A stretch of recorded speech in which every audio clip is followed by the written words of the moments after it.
Hello everyone, welcome you all in your own channel Learn Everything। So ਅਸੀਂ ਕਰ ਰਹੇ ਸੀ organic chemistry chapter ਮੈਂ ਕਰਵਾ ਦਿੱਤਾ ਜੋ ਇੰਪੋਰਟੈਂਟ ਸੀਗਾ।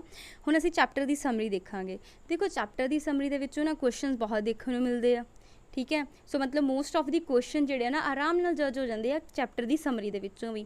सो इनू बहुत ध्यान नाल लेना, क्योंकि जे आप कंपेयर करते ना पंजाब के पेपर जोड़े जिदा पंजाब टैट भी होया साडा, ये किसी भी चैप्टर की समरी चो बहुत क्वेश्चन चकते हैं, ठीक है। मोस्ट ऑफ दी देखने को मिले है।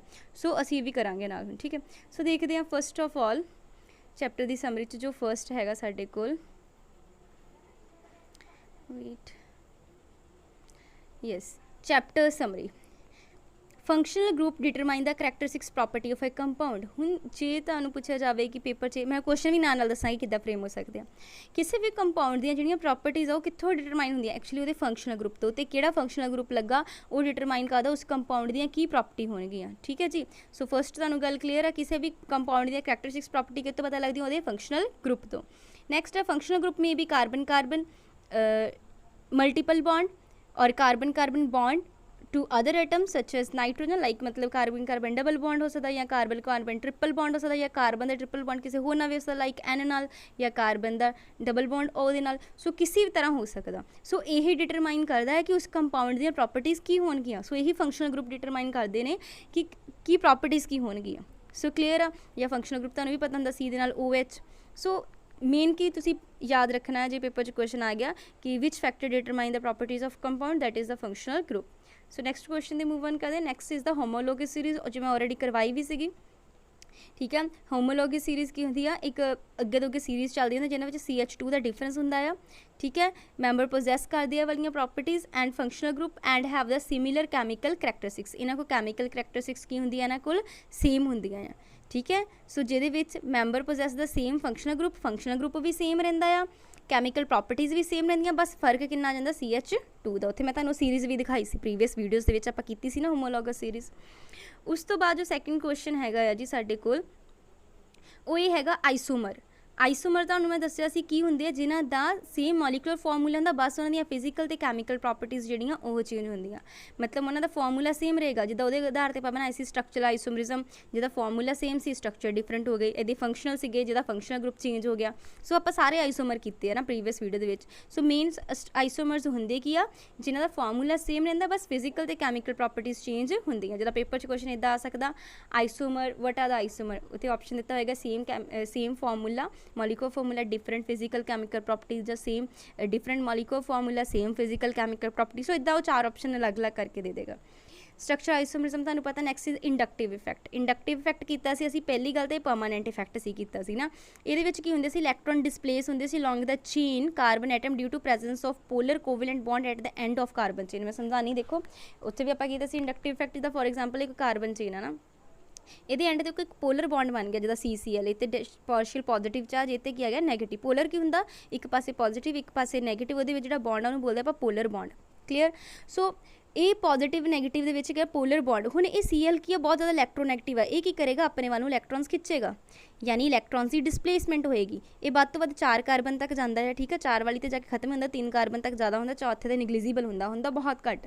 सो मतलब डिस्प्लेसमेंट जी हो रही इलैक्ट्रॉन्स की towards the end of the carbon chain, जिथे कार्बन कार्बन सॉरी जो भी कार्बन के नाल पोलर बॉन्ड बनया होया उन्होंने बोलते आपां inductive effect. So process of displacement कि इलैक्ट्रॉन की डिस्प्लेसमेंट किधर नूं, चेन ऑफ कार्बन एटम कि करके due to presence of polar covalent bond at the end of chain. जो इस कोई भी चेन दे जिदा फॉर एग्जाम्पल एंड ते this is the polar bond, ये करके इलैक्ट्रॉन की डिस्प्लेसमेंट हुई, that is called inductive effect. So I hope तुहानूं ये क्लीयर होएगा। नैक्सट करते हैं आपां।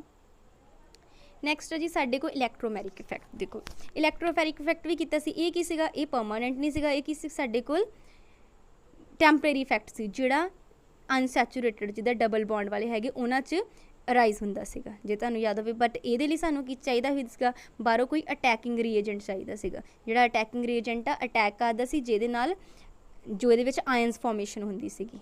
मैं चंगी तरह तुहानूं इलैक्ट्रोमैरिक ते इंडक्टिव इफैक्ट कराया, इहदे विच तां आपां समराइज़ कर रहे हैं कि इहदे विच मूवमेंट हुंदी इलैक्ट्रॉन दी from one atom to another in the multiple bond atom demand on the attacking of the attacking reagent कीता सी ना, कि मतलब ये की है जिदा कोई डबल बॉन्ड आ, जिदा फॉर एग्जाम्पल इनू जो तुसीं कीता इत्थे पार्शियल पॉजिटिव चार्ज है, इत्थे पार्शियल नैगेटिव चार्ज आ, ठीक है। सो ਇਹਦੇ ਵਿੱਚ ਬਾਹਰੋਂ ਕੋਈ ਅਟੈਕਿੰਗ ਰੀਏਜੈਂਟ ਹੋਏਗਾ, ਲੈਟਸ ਸੇ Z, ਉਹ ਅਟੈਕ ਕਰੇਗਾ, ਫਿਰ ਇਹ ਰਿਐਕਸ਼ਨ ਪ੍ਰੋਸੀਡ ਹੋਏਗੀ, ਉੱਥੇ ਆਇਨ ਫਾਰਮੇਸ਼ਨ ਹੋਏਗੀ, ਯਾਨੀ ਇਹ ਇਫੈਕਟ ਟੈਂਪਰੇਰੀ ਜਾਂ ਕੁਛ ਟਾਈਮ ਲਈ ਆ, ਤੇ ਇਹਦੇ ਵਿੱਚ ਸਾਨੂੰ ਬਾਹਰੋਂ ਅਟੈਕਿੰਗ ਰੀਏਜੈਂਟ ਦੀ ਲੋੜ ਹੈਗੀ, ਬਟ ਇੰਡਕਟਿਵ ਇਫੈਕਟ 'ਚ ਸਾਨੂੰ ਲੋੜ ਨਹੀਂ ਸੀ, ਤੇ ਉਹ ਸਿੰਗਲ ਬੌਂਡ 'ਚ ਆਪਰੇਟ ਹੁੰਦਾ, ਯਾਨੀ ਸੈਚੂਰੇਟਡ ਦੇ ਵਿੱਚ, ਇਹ ਡਬਲ ਬੌਂਡ ਜਾਂ ਟ੍ਰਿਪਲ ਬੌਂਡ ਅਨਸੈਚੂਰੇਟਡ ਦੇ ਵਿੱਚ ਆਪਰੇਟ ਹੁੰਦਾ ਹੈ।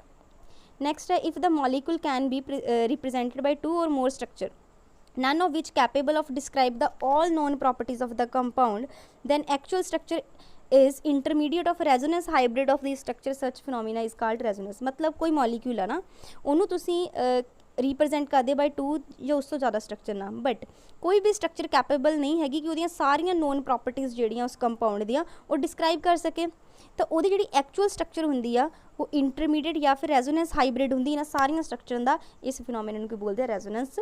ठीक है। सो रेजोनेंस की हुंदी आ कि जो तुसी किसी मॉलीक्यूल दे 1 या 2 तो स्ट्रक्चर ज़्यादा बनाते हो, बट कोई भी कैपेबल नहीं हैगी कि वो सारिया प्रॉपर्टी दसियां जान, इसलिए तो असी एक्चुअल स्ट्रक्चर जिहड़ी लैंदे आ ओहदी एक्चुअल स्ट्रक्चर, ठीक है, जिहड़ी वो इज़ इंटरमीडिएट करती है, या उन्होंने रेजोनेंस हाइब्रिड भी किया जाता, उस सारिया स्ट्रक्चर का उन्होंने बोलते इस प्रोसैस नूं बोलते हैं रेजोनेंस।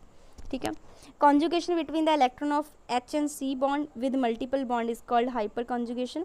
हाइपर कॉन्जुगेशन मैं तुहानूं बोलिया सी, कॉन्जुगेशन हुंदी है किहदे विच जिद्दां इधर कोई मल्टीपल बॉन्ड आ, नाल दे एडजेकेंट कार्बन जिहड़ा आ उहदा सिग्मा, ठीक है, इस यानी सिग्मा पाई इंटरैक्शन हुंदी है।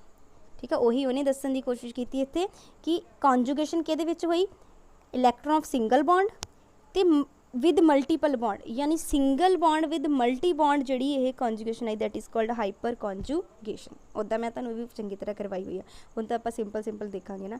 Next is the homolytic fission and heterolytic fission. Homolytic fission की सी, जिद्दां let's say this is the AB molecule, सानूं पता कोई भी जिहड़ा बॉन्ड बनदा 2 इलैक्ट्रॉन्स तो बनदा, हुण जदों ये टुटेगा जे ये कोल भी 1 इलैक्ट्रॉन चल गया, ये को भी इक्वल, मतलब कोई पार्शलिटी नहीं हुई है ना, इक्वल को चल गए, A पॉजिटिव तो B पॉजिटिव, तो इन्हूं बोलते होमोलिटिक। होमो हुंदा सी, मतलब सेम दोनों ने 1 इलैक्ट्रॉन लै लिया ना, ये बनते फ्री रैडिकल, इन्होंने बोलते आपां फ्री रैडिकल। बट हैट्रो च की हुंदा, मैं तुहानूं हैट्रो दस दी, हैट्रो च लेट्स यही है कि 2 इलैक्ट्रॉन मिलके 1 बॉन्ड बनया ना इन्हां विच। ठीक है। हुण बट की होया, हैट्रो च की हुंदा, जिद्दां फॉर एग्जाम्पल ये बहुत इलैक्ट्रोनैगेटिव है, ये दोनों इलैक्ट्रॉन अपने को लै लेगा, तो की हो जाएगा नैगेटिव, तो जो ए है वो की रह जाएगा पिछे पॉजिटिव, तो ये बनता carbocation, this is the carbanion. Hetero च की हुंदा है डिफरेंट, मतलब जो ज़्यादा इलैक्ट्रोनैगेटिव होएगा वो दोनों इलैक्ट्रॉन अपने वाल लै जाएगा। ये बनते जिद्दां हुण होमो च की बने फ्री रैडिकल, ए च की बने कार्बोकटायन ते कार्बो एनायन, ये भी कीता होया आपां। फ्री रैडिकल होए कार्बोकटायन, कार्बो एनायन, कार्बिन सारे कीते सी ना, इन्हां नूं आपां रिएक्शन इंटरमीडिएट कहंदे आ, यानी रिएक्शन नूं अगे जिद्दां हुण इंटरमीडिएट है जिहड़ा उहनूं रिएक्शन नूं अगे प्रोसीड करवाएगा। ठीक है। एज ए इंटरमीडिएट काम करनगे। नैक्सट है जी इलैक्ट्रोफाइल की होंगे आ, इलैक्ट्रोफाइल तुहानूं पता है जिहड़े पॉजिटिवली चार्ज न्यूट्रल होंगे बस डेफिशिएंट होंगे इलैक्ट्रॉन के, जिद्दां फॉर एग्जाम्पल मैं गल करा ए पॉजिटिव, उन्हें पॉजिटिव आ, पॉजिटिव मतलब तो इलैक्ट्रॉन की घाट आ। इलैक्ट्रोफाइल, फाइल मीनस लविंग, जो इलैक्ट्रॉन नाल प्यार करेगा वही करेगा जिहदे कोल घाट होएगी। एग्जाम्पल मैं तुहानूं BF3 की भी कराई सी कि ये 3 अपने 3 दे एक लै ले, इहदा ऑक्टेट कंप्लीट नहीं होया, 6 रह गए, यानी ये भी है तो न्यूट्रल आ देखण नूं। ठीक है। देखण नूं जिहड़ा BF3 आ न्यूट्रल आ, बट जिद्दां B दे बैलेंस इलैक्ट्रॉन किन्ने हुंदे 3, आले दुआले साडे कोल फ्लोरीन आ, उहनां कोल 7 हुंदे आ, है ना, मतलब 7 हुंदे टोटल, उहनां नूं 1 चाहीदा, वो 1 इहदे कोल लै लैणगे। ठीक है। ये भी इहदे कोल लै लेगा 1, बट जे आप ले आ तो देने भी 3, हुण 3 इहदे कोल सी ते 3 ही इहने लै ले, टोटल किन्ने हो गए 6, पर ऑक्टेट कंप्लीट करने लई किन्ने चाहिदे हुंदे 8, किसी नूं भी स्टेबल होने लई 8 इलैक्ट्रॉन चाहिदे आ, हाइड्रोजन नूं छड्ड दो, उहनूं 2 चाहिदे हुंदे आ, इन्हां नूं अपना ऑक्टेट कंप्लीट करने लई 8 चाहिदे आ, बट नहीं हो पाए, दैट मीनस देखण नूं न्यूट्रल लगदा पर ये इलैक्ट्रॉन की है घाट। सो ये की बन गया साडे कोल, इनू आपां फिर आपां इनू किहदी कैटागरी च रखांगे, इलैक्ट्रोफाइल की कैटागरी च। सो इसी करके किसी ते वर्ड पॉजिटिवली चार्ज भी हो सकते, न्यूट्रल भी हो सकते हैं, बस उन्होंने को डेफिशिएंसी होवे इलैक्ट्रॉन्स की। नैक्सट देखते हैं जी हेट्रोलिटिक फिजन आपां कर ली। न्यूक्लियोफाइल, न्यूक्लियोफाइल की होंगे नैगेटिवली चार्ज, न्यूक्लियोफाइल जो न्यूक्लियस नाल प्यार करन। ठीक है। ये भी न्यूट्रल हो सकते, इन्हां ते नैगेटिव चार्ज हो सकता, लेट्स से जिद्दां B नैगेटिव, Cl नैगेटिव। ठीक है। या फिर न्यूट्रल भी हो सकते जिन्हां ते लोन पेयर हो, जिद्दां अमोनीया, अमोनीया के उपर लोन पेयर हुंदा, सॉरी अमोनीया की गल करती सी, अमोनीया, अमोनीया तो लोन पेयर।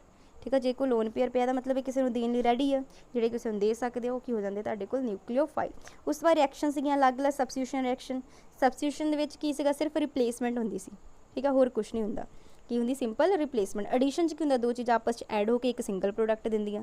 ठीक है। जिद्दां H2 आ प्लस हाफ O2 आ, ये दोनों आपस जुड़ के की दिंदे सानूं H2, दोनों आपस जुड़े आ, सो की होगी एडिशन रिएक्शन। ठीक है। एलिमिनेशन जे च कुछ बाहर निकलदा, मतलब कि दो चीज़ां मान लो आपस कोई रिएक्ट कीतियां, उन्होंने कोई तीसरा प्रोडक्ट बाहर कढ़ दिता, उन्होंने की बोलते आपां, मतलब ये की है जुड़ना नहीं, उन्होंने कोई एलिमीनेट भी करना, ठीक है। जिद्दां कोई डीकंपोजिशन रिएक्शन होंदी है, ठीक है, जिद्दां NaCl है तुहानूं तोड़ के दिंदा Na positive Cl negative, CaCO3 2 की रिएक्शन करते हो कार्बन डाइऑक्साइड बाहर निकलती होंगी ना, मतलब जो भी कोई चीज़ डीकंपोज करेगी ना उन्होंने आप क्या चलोगे एलिमीनेशन रिएक्शन के in which small molecule is removed forming additional bond with atom, ठीक है जी। रीअरेंजमेंट की होएगा, जस्ट अरेंज होनी है, रीअरेंज ही होनी है, कुछ नहीं फर्क पैना। ये सारिया मैं रिएक्शनस तुहानूं एग्जाम्पल कराइया सी, उनका मैं जस्ट सिंपल एग्जाम्पल लै रही हूँ। उस तो बाद जी आप लास्ट प्रोसैस किए ही डिस्टिलेशन, तुहानूं पता सीगा ये प्रोसैस जिहड़ा उदों हुंदा जदों साडे कोल गिवन नॉन वॉलेटाइल इंप्योरिटी, ठीक है। मतलब तो दूसरा दो पॉइंट देखो डिस्टिलेशन तुसीं याद रखने आ, while without decomposition, while without decomposition तो नॉन वॉलेटाइल इंप्योरिटी। जे च तुहानूं ये चीज़ देखेगी ना वो हो गया डिस्टिलेशन प्रोसैस, जिहदा मतलब बिना डीकंपोज होए, ठीक है, बिना डीकंपोज वाइल होवे तो उहदे विच नॉन वॉलेटाइल इंप्योरिटी होवे, उत्थे की यूज़ करना तुसीं फ्रैक्शनल सिंपल डिस्टिलेशन। फ्रैक्शनल कदों यूज़ करते हैं जो दो लिक्विड हैगे मिजिबल है तो उन्होंने वाइलिंग पॉइंट एक दूजे के कोल कोल आ, जिदा एक 360 तो हो मान लो एक लगे जो 365 तो लागे लागे वाइलिंग पॉइंट है दोनों का, उत्थे आप किहड़ा मैथड यूज़ करांगे फ्रैक्शनल डिस्टिलेशन। उस तो बाद है जी वैक्यूम डिस्टिलेशन, ठीक है। वैक्यूम डिस्टिलेशन जी आप अंडर द रिड्यूस प्रैशर भी कराई सी, ये उन्होंने सीगा ना जिहड़े डीकंपोज कर जाते सी अपने वाइलिंग पॉइंट तो भी पहला, जिदा फॉर एग्जाम्पल वाइलिंग पॉइंट वह है 530, उस तो पहला ही वो डीकंपोज करते पे आ 430 ते कैल्विन ते, जो पहले ही डीकंपोज करते आप की करते वैक्यूम डिस्टिलेशन करने, जो प्रैशर रिड्यूस करके की कर दिया उन्होंने डीकंपोज होने तो पहले ही बॉयल करवा देंदी है, ठीक है। ये भी करवाया होया मैं तुहानूं मैथड। उस बाद स्टीम डिस्टिलेशन जी सी जिहदे वॉलेटाइल होन ते मतलब जो तुहानूं चाहिए प्रोडक्ट नॉन वॉलेटाइल कंपोनेंट दूसरा हो, जिदा ऑर्थोनाइट्रोफिनोल तो पैरानाइट्रोफिनोल किया ही आप स्टीम डिस्टिलेशन, ठीक है। जोड़े एप्रीशिएबली वॉलेटाइल होन इन स्टीम, ठीक है, फ्रॉम नॉन वॉलेटाइल कंपोनेंट, मतलब नॉन वॉलेटाइल तो एक वॉलेटाइल होके चला जाए।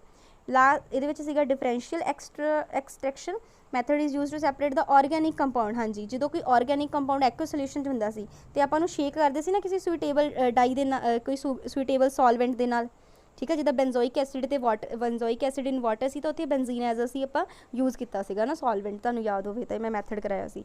यानी ये मैथड आपां कदों यूज़ करते हैं जो कोई ऑर्गैनिक कंपाउंड वाटर च आपां नूं शेक करांगे किसी सुइटेबल ऑर्गैनिक सॉल्वेंट ना, ठीक है, which in which the compound is more soluble, मतलब वाटर नाल वो ज़्यादा घुल जाए वो, ठीक है। सो बस उत्थे आप डिफरेंशियल एक्सट्रैक्शन यूज, क्रोमैटोग्राफी सब तो जी एडवांसड जी यूज़ की जाती है, क्रोमैटोग्राफी टेस्ट लिए भी आप यूज़ करते हैं। ये अलग ये डिपेंड करता कि रेट कितना है eight which the component of mixture adsorption, ये किस प्रिंसीपल ते एडजॉर्प्शन के प्रिंसीपल ते काम करती। पेपर जो क्वेश्चन पा सकता कि एडजॉर्प्शन के प्रिंसीपल ते केड़ा नीचे केड़ा मैथड है जोड़ा इन्हां चारां चों एप्लीकेबल हैगा, फिर पाएगा जो विदाउट डीकंपोजिशन इदा पूछ लेगा, नॉन वॉलेटाइल इंप्योरिटी कंटेन करता, या इदा पूछेगा कि कोई डीकंपोज करता पे अपने बॉइलिंग पॉइंट तो भी पहला, दैन केड़ा मैथड यूज़ करांगे। सो इदा क्वेश्चन पूछेगा। लास्ट इज़ द लेसिगन टेस्ट, आप नहीं किया, ठीक है। यूज टू डिटैक्शन ऑफ, इन्हें याद रख लियो नाइट्रोजन, हैलोजन तो सल्फर, जे तिन्हों आप डिटैक्ट करना हो कि हैगे ये कि नहीं तो आप केड़ा यूज़ करते हैं लेसिगेन्स टेस्ट, ठीक है जी। ओके, सो बस यही सीगा साडे कोल जो समरी दे विच सीगा। आई होप तुहानूं क्लीयर हो जाएगा, तो जे तुहानूं ये वीडियो पसंद आई लाइक कमेंट जरूर करिया करो। Thanks for watching.